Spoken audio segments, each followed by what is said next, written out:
What's up, everybody? My name is Joe Brown, and this is Heresy Financial. You know, there are very few people in this world that when I see their face, I just get angry.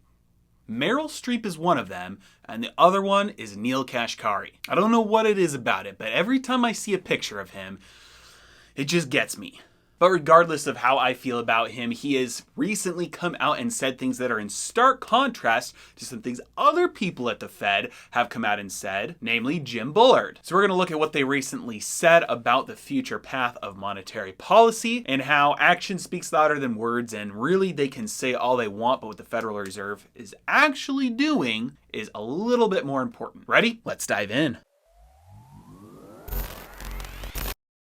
All right, so what did Neil Kashkari say? Well, number one, he said that he doesn't want any rate hikes, at least through the end of 2023. He said he strongly believes that Americans want to work, he's not going to give up on them, and he thinks as long as inflation expectations remain anchored, then the goal should be maximum employment. Never mind the fact that the Federal Reserve can't actually influence full employment by keeping rates low, with easy monetary policy, but that's beside the point. He's basically saying we've got two mandates from Congress: stable prices, full employment. Let's go for full employment regardless of what inflation does. And he mentioned specifically that he really believes the inflation we're seeing right now is transitory. So he says, let's not get scared by it. Let's not make any decisions off of it, because if we wait long enough, it'll just go away by itself. Now, Jim Bullard gave some opposite remarks. He said, given what's been going on with the data, it's natural that the Fed is now leaning a little bit more hawkish. They've opened up the taper discussions, and there's some upside risk in the inflation forecast.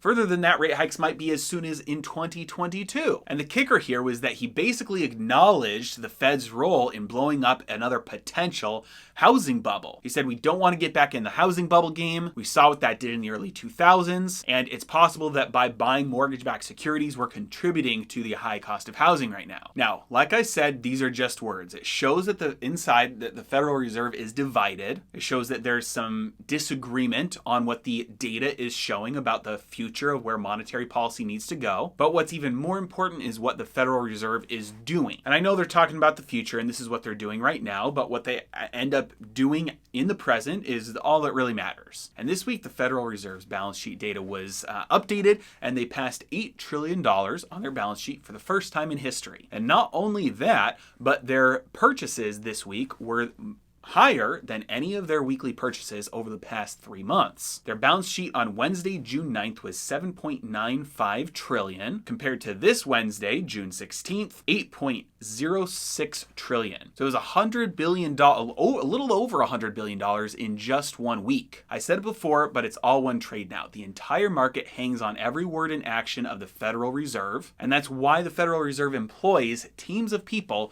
who are employed for the sole purpose of choosing precise and exact words for their statements and press releases. They're trying to enact monetary policy by their very words. Now, obviously, this gets more and more difficult as you have division and as you have people inside the Fed disagreeing about what that monetary policy should be. And when they're speaking to the public about it, they have differing opinions. And you get market sell-offs like you have today. Meanwhile, they're chugging right along, blowing up their balance sheet, buying assets, and expanding the total monetary supply.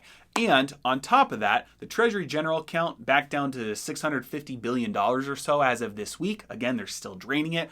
They're about $150 billion away now from hitting that $400 billion mark, where the Treasury has said, hey, at this point, that's when we're going to stop drawing down that Treasury General account. We're going to start issuing treasuries again and start basically taking out new debt to fund the deficit again instead of drawing on our savings held at the Fed. Which means that right at the time, as the Federal Reserve is starting to get lip service to raising rates in the future, you have new debt is going to start hitting the market soon. And so if they're not careful, this could spike interest rates. They're going to have to double and triple down and maybe even start buying more treasuries specifically in order to keep yields down. Meanwhile, if you just like to put your head down, not care about what the rest of the world does, stack some gold and silver and take advantage of these low prices, sign up for One Gold. Use my link in the description below. You get $5 towards your new account. You can even set up auto investing, purchase a little bit every single day. Once your stack of allocated metal gets big enough to where you don't feel comfortable having it held there anymore, just go and hit redeem and have them ship it to you. As always, I really appreciate you guys. Thanks so much for watching. Have a great day.